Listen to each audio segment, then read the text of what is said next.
След толкова жени и алкохол довели го до безпричинна радост. Той крачи изпанеления хол, разхождайки гъза на своята младост.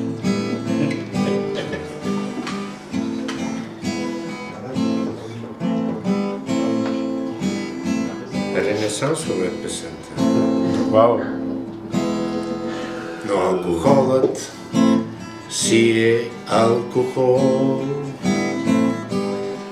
След него махмурлук, а после драма и аспирин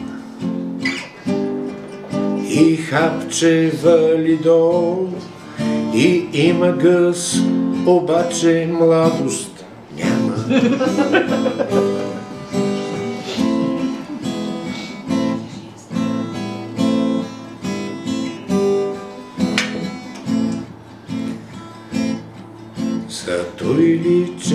Зато или че парите му съкът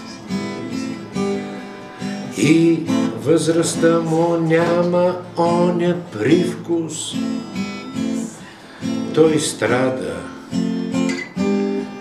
като гъс на кръстопът, горд като ръб, красив като менискус.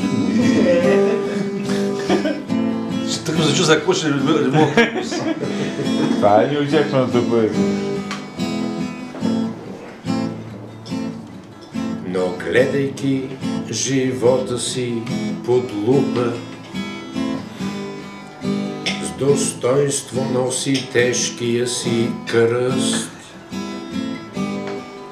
че всеки иска да е пипе с дупе, но друго е да си акъл с гъс.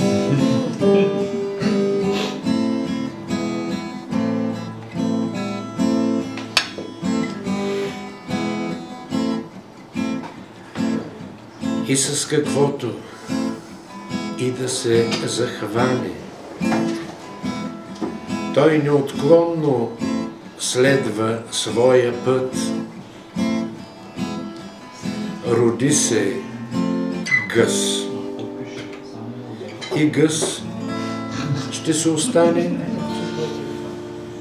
но песните му все ще се четат. Така че, да, пише.